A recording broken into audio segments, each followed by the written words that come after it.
Hallelujah. Thank you Jesus. పసివాడులాగా ఆయన పుట్టాడండి పశువుల పాకలో, కానీ ఇప్పుడు ఆయన పసి బాలుడు కాదు. హల్లెలూయా.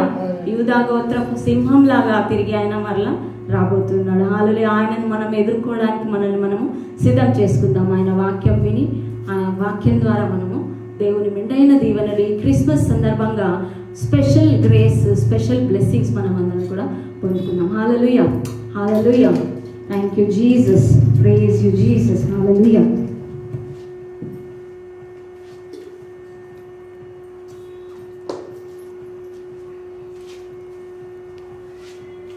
Praise the Lord. Praise the Lord.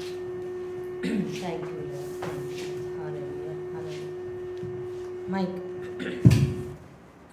Stotram. Stotram. Stotram. Hallelujah. Hallelujah. Hallelujah.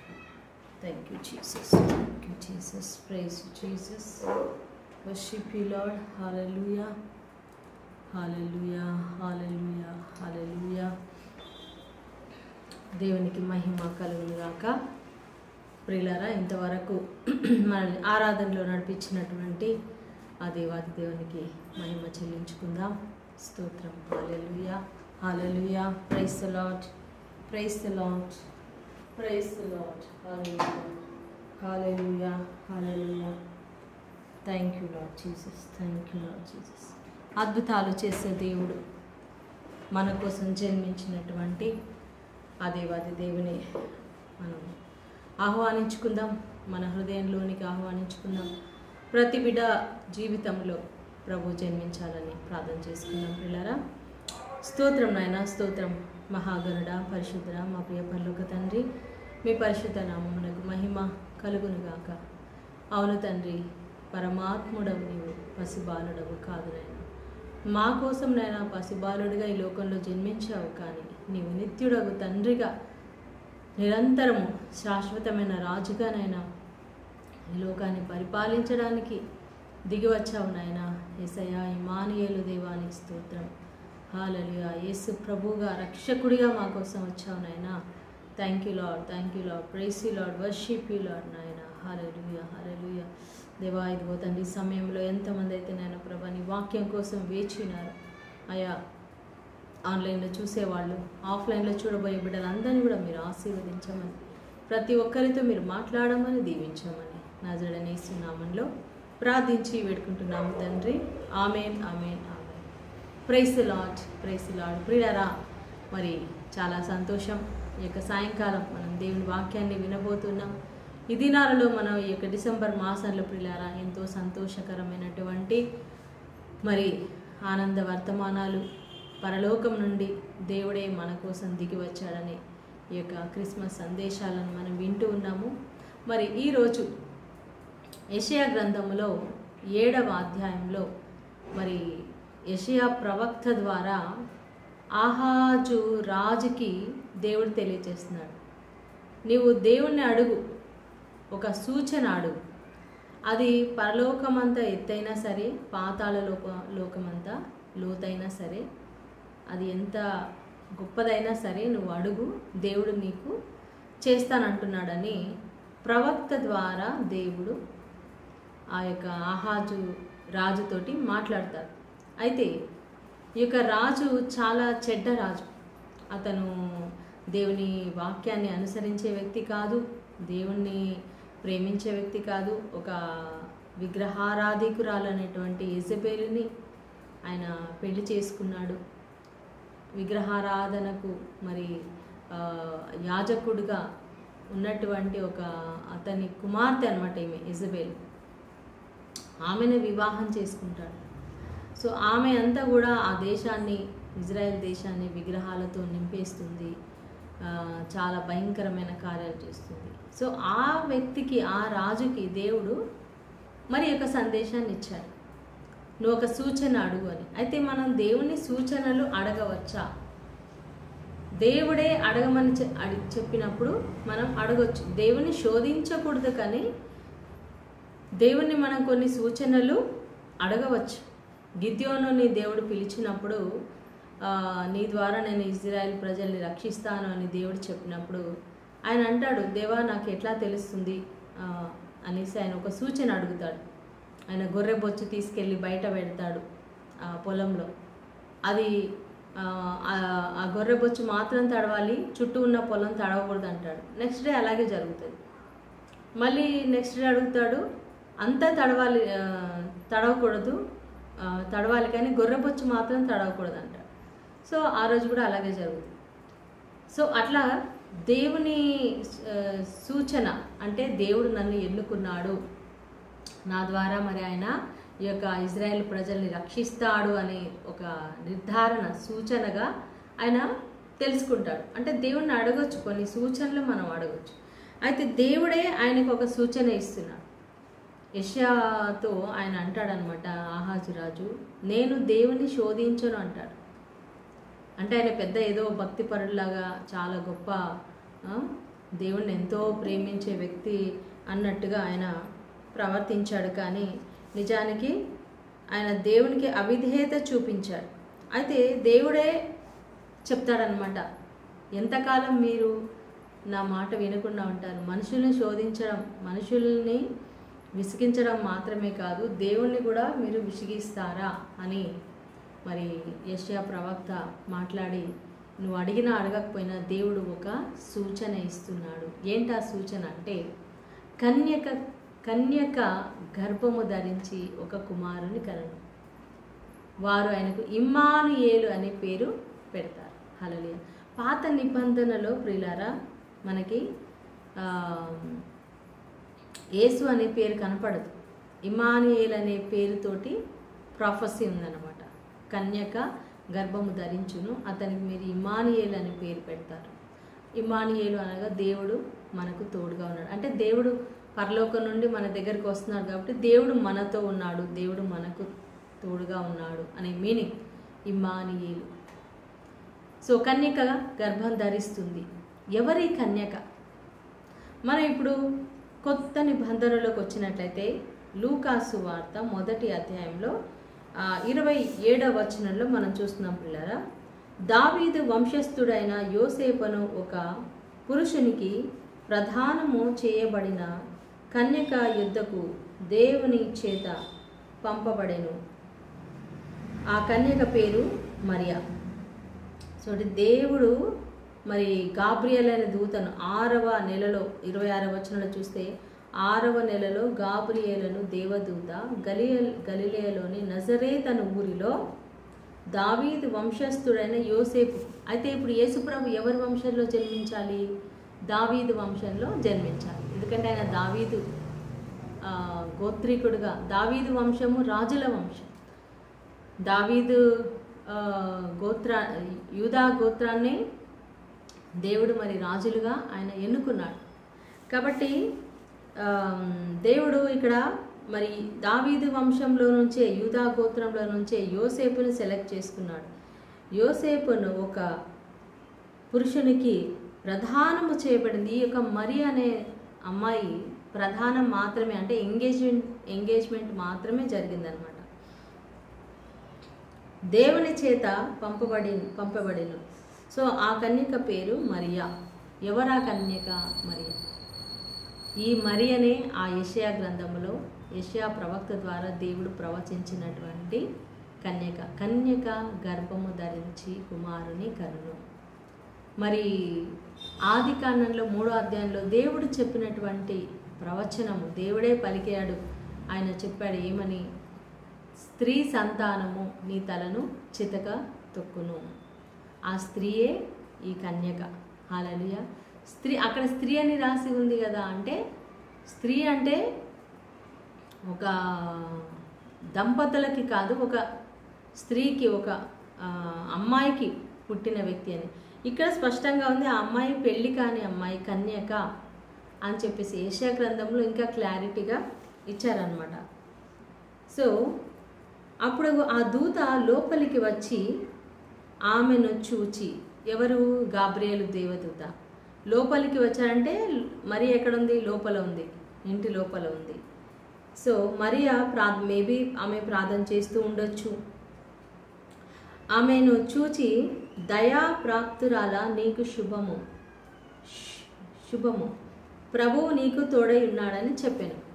దేవదూత మరియను చూసి పలుకుతున్నాడు, దయా ప్రాప్తురాల, కృపా సత్య కృపా పరిపూర్ణురాల అని కూడా ఉంటుంది ఇంకొక బైబిల్లో. దయా ప్రాప్తురాలన్నా కృపా పరిపూర్ణురాలన్నా కూడా సేమ్ మీనింగ్ వస్తుందన్నమాట. కృపను సంపూర్ణంగా పొందుకున్నటువంటి వ్యక్తి, దయను సంపూర్ణంగా పొందుకున్నటువంటి వ్యక్తి ఎవరు అంటే మరియ తల్లి. సో ఈ యొక్క మరియ తల్లిని చూసి గాబ్రియేలు దూత చెప్తున్నాడు, నీకు శుభము కలుగునుగాక. హల్లెలూయా. గ్రీటింగ్స్ చెప్తూ ఉన్నాడు, నీకు శుభము కలుగునుగాక, ఆల్ ది బెస్ట్ అని చెప్తున్నప్పుడు ఎవరైనా ఎగ్జామ్ రాయడానికి వెళ్తున్నారు అనుకోండి, ఆల్ ది బెస్ట్ చెప్తాం, శుభవచనం. ఇంటర్వ్యూకి వెళ్తున్నారు, ఆల్ ది బెస్ట్ చెప్తాం, అవునా? మ్యారేజ్ అవుతుంది, ఆల్ ది బెస్ట్ చెప్తాము. అలా ఏదైనా ఒక మంచి కార్యం, శుభకార్యం జరిగినప్పుడు ఆల్ ది బెస్ట్. మరి ఈమెకి ఎందుకు ఆల్ ది బెస్ట్ చెప్తున్నాడు? దేవుని కుమారుడు నీ గర్భములో రాబోతున్నాడు, పరలోకం నుండి దేవుడు ప్రభువు నీకు తోడై ఉన్నాడని చెప్పాను. సో ఏంటి మీకు శుభవచనం అంటే, ప్రభు నీకు తోడై ఉన్నాడు.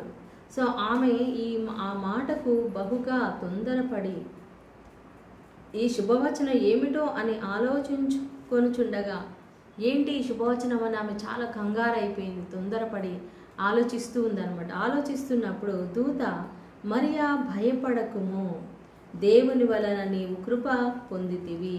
Praise the Lord. హల్లెలూయా.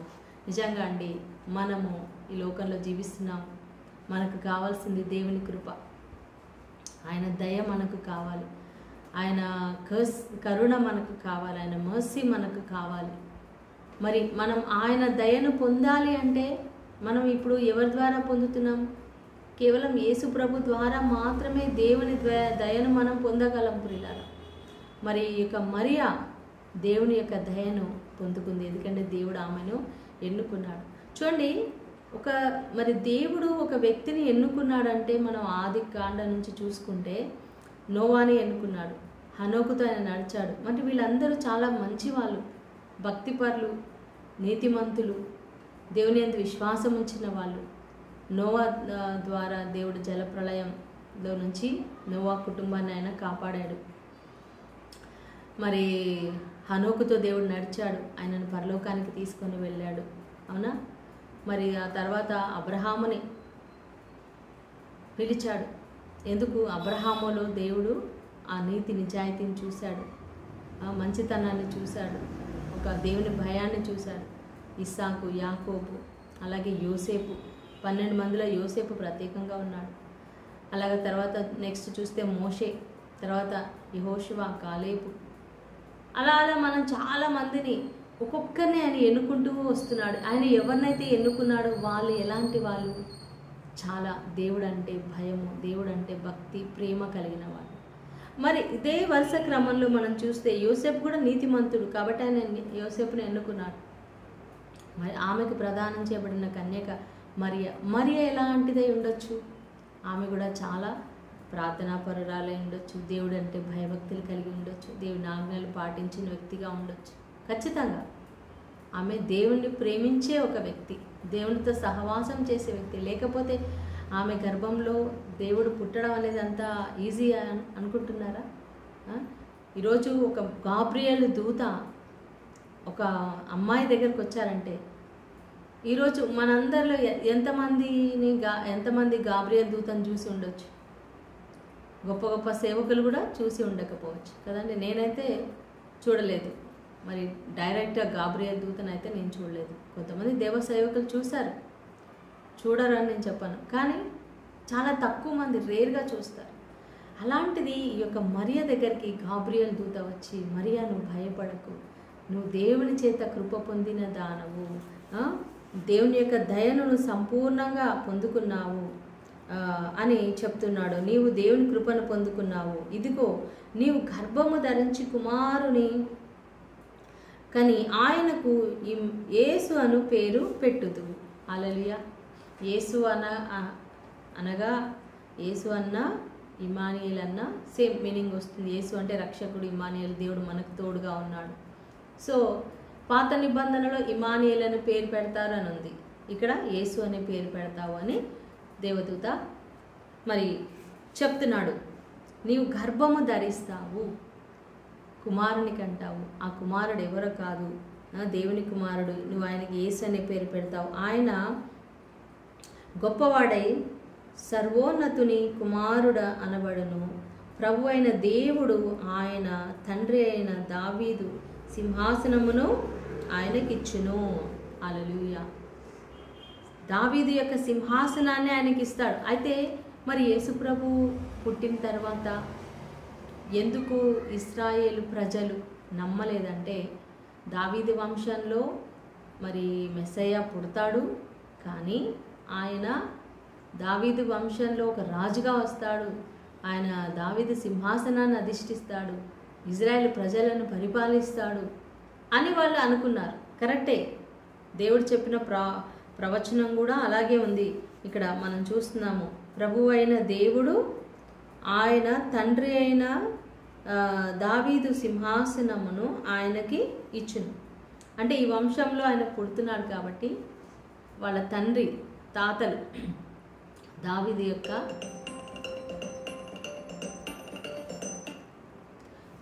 యొక్క సింహాసనాన్ని ఈ యొక్క యేసు అనే వ్యక్తికి, కుమారుడికి ఇస్తారు అని చెప్పారు. కానీ ఇది ఎప్పుడు జరుగుతుందో తెలుసా ప్రియులారా? 1000 ఏళ్ల పరిపాలనలో యేసు ప్రభు ఈ లోకంలో మరి ఆయన రాజాది రాజుగా పరిపాలిస్తాడు. ఓకే, అయితే యేసయ్య ఈ లోకానికి ఫస్ట్ టైం వచ్చినప్పుడు ఆయన రాజుగా పుట్టాడు, కానీ ఆయన వైభవము అవన్నీ కూడా అనుభవించలేదు. ఆయన రాజ్యాన్ని వాళ్ళకి తీసుకుని రాలేదు, కానీ దేవుని రాజ్యాన్ని ఇచ్చాడు. ఆయన పరలోకానికి మార్గం సిద్ధపరిచాడు. ఆయన ప్రాయశ్చిత్త బలిగా అయ్యి ఆయన మరి మనందరి కోసం ప్రాణం ఇచ్చి తిరిగి లేచి పరలోకానికి వెళ్ళారు. అయితే ఫస్ట్ టైం ఆయన వచ్చిన ఉద్దేశం వేరే, కానీ ఇప్పుడు ఈసారి సెకండ్ టైం ఆయన రాబోతున్నాడు. ఆయన ఇప్పుడు రాజుల రాజుగా, ప్రభుల ప్రభుగా రాబోతున్నాడు. అప్పుడు ఆయన తన సింహాసనాన్ని స్థాపిస్తాడు. ఆయన ఇజ్రాయెల్ ప్రజలను, మొత్తం ఈ భూమి మీద ఉన్న ప్రజలందరినీ కూడా పరిపాలిస్తాడు. మనం చూస్తున్నాము ఇక్కడ ఆయన యాకోబు వంశస్థులను యుగ యుగములు ఏలును. చూసారా, యాకోబు వంశస్థులను యుగ యుగాలు ఏలుతాడు. ఎప్పుడు ఇది జరగబోతుంది అంటే 2వ రాకడలో ఇది జరగబోతుంది. ఆయన రాజ్యము అంతము లేనిదై ఉండునని ఆమెతో చెప్పాను. సో దేవుని రాజ్యం ఎలాంటిది? అంతము లేనిది. ఈ లోకంలో అన్ని రాజ్యాలకు అంతం ఉందండి. ఇప్పుడు నెబుకద్నెజరు కొన్ని ఏండ్లు పరిపాలించాడు, దాని తర్వాత దర్యావేషు, దాని తర్వాత గ్రీకులు, రోమన్స్, ఇలా తర్వాత ప్రపంచమంతా మరి ఒక్కొక్క దేశాన్ని ఒక్కొక్క రాజులు పరిపాలిస్తూ వచ్చారు. మన దేశాన్ని అయితే ఎన్నో వందల మంది రాజులు పరిపాలించారు. రాజులు కొన్ని ఏండ్లు పరిపాలించారు, అయిపోయింది వాళ్ళ పరిపాలన. తర్వాత రాజకీయ నాయకులు వచ్చారు, ప్రజాప్రభుత్వం వచ్చింది. ఇప్పుడు నాయకులు పరిపాలిస్తున్నారు, లీడర్స్, సీఎంస్, పిఎంస్ వాళ్ళు పరిపాలిస్తున్నారు. కానీ ఎన్ని రోజులు? ఒక సీఎం అయ్యాడంటే ఆయన ఒక 5 సంవత్సరాలు, ప్రైమ్ మినిస్టర్ అయితే ఒక 5 సంవత్సరాలు, మళ్ళీ ఎన్నికలు అయితే మళ్ళీ గెలిస్తే మళ్ళీ ఒక 5 సంవత్సరాలు. అంతే, వాళ్ళ పరిపాలించే కాలం చాలా లిమిట్గా ఉంది, ఒక పరిమితి ఉంది. కానీ మన యేసయ్య తిరిగి వచ్చినప్పుడు 2వ రాకడలో పిల్లరా ఆయన రాజ్యమునకు అంతము ఉండదంట. హల్లెలూయా. అలాంటి ఒక గొప్ప రాజ్యాన్ని యేసయ్య స్థాపించబోతూ ఉన్నాడు. అందుకు మరియా, నేను పురుషుని ఎరుగని దానని, ఇది ఎలాగూ జరుగునని దూతతో అనగా, దూత, పరిశుద్ధాత్మ నీ మీదికి వచ్చును, సర్వోన్నతుని శక్తి నిన్ను కమ్ముకొనును, కనుక పుట్టబోవు శిశువు పరిశుద్ధుడై దేవుని కుమారుడనబడును. Hallelujah. Praise the Lord. Praise. So Mariya కంగారు పడుతుంది. అరే, నాకు జస్ట్ ఎంగేజ్మెంటే అయింది, ఇంకా వివాహం కాలేదు, అప్పుడే నాకు కుమారుడు పుడతాడు అని చెప్తున్నారు, ఇది ఎట్లా సాధ్యం అవుతుంది అంటే మామూలుగా ఆలోచిస్తుంది ఆమె. అందరూ అమ్మాయిలు ఎట్లా ఆలోచిస్తారో అట్లాగా ఈ లోకం ఆలోచించేటట్టుగా ఆలోచిస్తుంది. ఆమెకు డౌట్ వచ్చింది, ఇది ఎలా సాధ్యం అని ఆమె డౌట్ క్లియర్గా దేవదూతను అడిగినప్పుడు దేవదూత చెప్తున్నాడు, పరిశుద్ధాత్మ నిన్ను కమ్ముకొను, నీ మీదికి వచ్చును. పరిశుద్ధాత్మ దేవుడు నీ మీదికి వస్తాడు. పరిశుద్ధాత్మ దేవుడు నీలో నిన్ను శక్తితో నింపుతాడు. సర్వోన్నతుని యొక్క శక్తి నిన్ను ఆవరిస్తుంది, కమ్ముకుంటుంది. కాబట్టి పుట్టే బిడ్డ లోకంలో మనిషి బిడ్డగా అంటే యోసేపు కుమారుడుగా ఉండడు, ఆయన దేవుని కుమారుడిగా పిలువబడతాడు. హల్లెలూయా. ఆయన పరిశుద్ధుడిగా ఉంటాడు. ఎందుకంటే మనుషుల ద్వారా పుట్టే వ్యక్తి, ఆ మనిషిలో ఉన్న రక్తం అపవిత్రమైనది. సో అలా పుడితే మళ్ళీ మామూలు వ్యక్తిలాగానే అయిపోతారు. కానీ యేసు ప్రభు ఎలా పరలోకం నుండి యేసయ్య రక్తాన్ని ఇస్తున్నాడు, పరిశుద్ధమైన రక్తాన్ని ఇస్తున్నాడు. ఈ లోకమైన మానవ రక్తము కాదు ప్రియులారా, అది దేవుని రక్తం. కాబట్టి ఆయన దేవుని కుమారుడు అనబడును. హల్లెలూయా. మరియా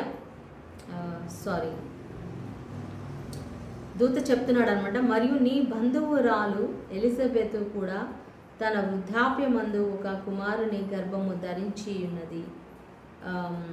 గొడ్రాలు అనబడిన ఆమెకు ఇది 6వ మాసము. సో ఈమెకు ఒక బంధువు ఉన్నది ఎలిజబెత్. మరి ఆమె మరియకు ఏమవుతుందో మనకు తెలియదు. అయితే ఆమె కూడా గర్భం ధరించింది. ఇది ఆమెకి 6వ మాసం అని దేవదూత మరియతోటి చెప్తున్నాడు అనమాట. హల్లెలూయా. Praise the Lord. ప్రియులారా, ఇక్కడ మనం చూసినట్లయితే యెషయా గ్రంథంలో చెప్పబడిన ప్రవచనం కన్యక గర్భము ధరించి కుమారుని కంటుంది. అది కొన్ని వందల ఏండ్ల సంవత్సరాల తర్వాత కరెక్ట్గా మరి ఆ వాగ్దానం నెరవేరుతుంది. కొన్నిసార్లు మనం అనుకుంటాం వాగ్దానాలు ప్రవచనాలు వచ్చినప్పుడు మరి ఏది ఇంకా జరగట్లేదే, వెంటనే జరగట్లేదే అనుకుంటాం. కానీ దేవుడు ఒక వాగ్దానం ఇచ్చినప్పుడు, ఒక ప్రవచనం ఇచ్చినప్పుడు అది వెంటనే జరుగుతుందని మనం ఎక్స్పెక్ట్ చేయకూడదు. దానికి కొంచెం టైం ఉంటుంది. కొన్ని నెలలు ఉండొచ్చు, రోజులు ఉండొచ్చు, సంవత్సరాలు కూడా ఉండొచ్చు. కాబట్టి మనం వెంటనే దేవుడు ఇచ్చిన వాగ్దానం జరగలేదు అని చెప్పేసి అది తప్పుడు ప్రాఫెసీ అని అనకూడదు. హల్లెలూయా. ప్రవచనాలు చెప్పేవాళ్ళు కూడా చాలా జాగ్రత్తగా దేవుని యొక్క స్వరాన్ని విని మాత్రమే చెప్పాలి. చూడండి, ఇప్పుడు యెషయా ప్రవక్త కానీ మీకా కానీ వీళ్ళందరూ ఎంత కరెక్ట్గా వాళ్ళు చెప్పారు. దేవుని ప్రవచనాలు ఏ ఒక్కటి కూడా తప్పిపోలేదు. కన్యక గర్భము ధరించింది. సేమ్ ఆ టైం వచ్చినప్పుడు ఫస్ట్ గాబ్రియేలు ఎలిజబెత్ అమ్మ భర్త జకర్యాను కలుస్తాడు. రేపు ఆ విషయాన్ని మనం ధ్యానం చేసుకుందాం. వరుసగా మనం అన్నీ ధ్యానం చేసుకుందాం. ఈ క్రిస్మస్ టైంలో మొత్తం ఏమేమి జరిగాయి, క్రిస్మస్ సందర్భంగా యేసు ప్రభు పుట్టినప్పుడు ఆయన పుట్టిన సందర్భంలో ఏమేమి జరిగినాయి అనేవి అన్నీ మనం స్పష్టంగా క్లియర్గా తెలుసుకుందాం. ఈరోజు మరి కన్యక గర్భం ధరించే విషయం గురించి, ఆ ప్రాఫెసీ నెరవేరిన దాని గురించి మనం ధ్యానం చేస్తున్నాం. ఆ కన్యక ఎవరో కాదు, మరియ తల్లి. మరి ఆమె ఒక్కదానికే మ్యారేజ్ కాకుండా పుట్టినట్లయితే, అంటే యోసేపుతో వివాహం కాకుండా ఉంటే, ఆ రోజుల్లో ఏంటంటే వివాహం కాకుండా గర్భం ధరిస్తే వాళ్ళు రాళ్లతో కొట్టి చంపేవాళ్ళు ధర్మశాస్త్ర ప్రకారం. కాబట్టి ఆమె ప్రొటెక్ట్ చేయబడాలి. కాబట్టి ఆమెకి యోసేపుతో వివాహం జరిగించాడు. అప్పుడు యోసేపు ఈమెను ఎట్లయినా విడిచిపెట్టాలి అని మత్తయి సువార్తలో మనం చూసాం. ఆలోచిస్తూ ఉంటే దేవుడు ఆమెకి కూడా చెప్తాడనమాట, ఆమెను విడిచిపెట్టద్దు, ఆమెను వివాహం చేసుకోవడానికి నువ్వు సందేహించొద్దు, ఆమెను వివాహం చేసుకో. ఎందుకంటే ఆమెకు పుట్టే బిడ్డ మరి దేవుని కుమారుడు అని పిలువబడతాడు. ఆ విషయాన్ని కూడా మనం ఇంకోసారి నెక్స్ట్ లైవ్లో మనం తెలుసుకుందాం పిల్లరా. సో ఇక్కడ మరి యేసు ప్రభు మరియను బలపరుస్తూ ఉన్నాడు. నువ్వు ధైర్యంగా ఉండమ్మా, నువ్వు భయపడద్దు, పరిశుద్ధాత్మ నిన్ను కమ్ముకుంటుంది. పరిశుద్ధాత్మ ద్వారా అతను పుడతాడు. ఎలాంటి శారీరక సంబంధం ఏమీ లేకుండా నీ గర్భంలో పరిశుద్ధాత్మ దేవుని యొక్క అభిషేకం ద్వారా అతను జన్మిస్తాడు. హల్లెలూయా. మరి ఇప్పుడు చాలామంది ఇప్పుడు పిల్లలు పుట్టని వాళ్ళు కృత్రిమంగా వాళ్ళు ఎవరితో యొక్క ఏమంటారు వాళ్ళ యొక్క కణాలను తీసుకొచ్చి లేడీస్ గర్భంలో పెట్టి పిల్లలు పుట్టేటట్లుగా చేస్తున్నారు. అది ఏదో అంటారు, మరి నాకు కరెక్ట్గా ఐడియా లేదు. కృత్రిమంగా బేబీస్ని పుట్టిస్తున్నారు కదా, అలా కొన్ని సక్సెస్ అవుతున్నాయి.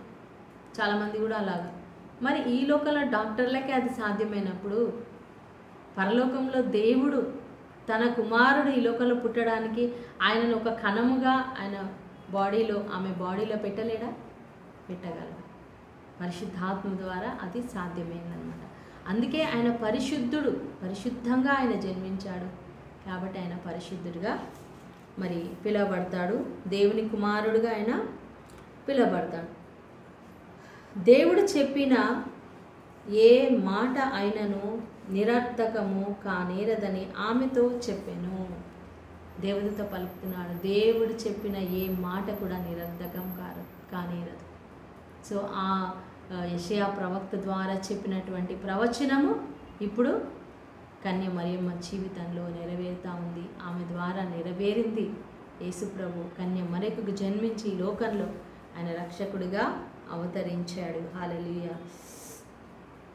అందుకు మరియా, ఇదిగో ప్రభువు దాసురాలను, నీ మాట చొప్పున నాకు జరుగునుగాక అనెను. అంతట దూత ఆమె యొద్ద నుండి వెళ్ళిపోయాను. సో ఇక్కడ మరియా చెప్పే మాట చాలా ఇంపార్టెంట్. ఎంత చక్కగా చెప్తుంది చూడండి. అందుకు మరియా, ఇదిగో ప్రభువు దాసురాలను, నేను ప్రభువు దాసురాలను. ఈరోజు మనందరం కూడా ప్రియులారా దేవునికి దాసులుగా మనం మారాలి, ప్రభువు దాసులుగా మారాలి. మనం చాలాసార్లు డబ్బుకు దాసులుగా మారిపోతాం, లోకానికి దాసులుగా మారిపోతాం, మనుషులకు దాసులుగా మారిపోతాం, పదవులకు, ప్రతిష్టలకు, కులానికి, అందానికి, ఐశ్వర్యానికి, ఈ లోకంలో టెంపరరీ వాటికి మనం దాసులుగా మారిపోతాం. మనం దేవుని దాసులుగా మారాలి. హల్లెలూయా. ప్రభువు దాసురాలను, నేను ప్రభువు దాసురాలను. ఈ మాట మనం చెప్పగలమా? మనం నిజంగా ఎవరికి దాసులుగా ఉన్నాం ఈరోజు పరిశీలించుకోవాలి. మరియా నేను ప్రభు దాసురాలనని చెప్పింది. అయ్యో నాకు ఇలా వద్దు, నాకు ఇష్టం లేదు, వివాహం కాకుండా బాబు పుడితే మరి అందరు ఏమనుకుంటారు నన్ను అని ఆమె గురించి, ఆమె పేరు, నా పేరు పాడైపోతుందేమో అని ఆలోచించలేదు ప్రియులారా. దేవుని చిత్తం, దేవుని యొక్క మాట నా జీవితంలో నెరవేరునుగాక, నీ మాట చొప్పున నాకు జరుగునుగాక. ఎవరి మాట? దేవుని మాట. నీ మాట అంటే అది దేవదూత పలికిన మాట. ఎవరి మాట? దేవుని మాట కదండి. అప్పుడు దేవదూత ఆమె దగ్గర నుంచి వెళ్ళిపోయాడు. హల్లెలూయా. సో దేవదూతలు వాళ్ళు దేవుని మాటను తీసుకొస్తారు.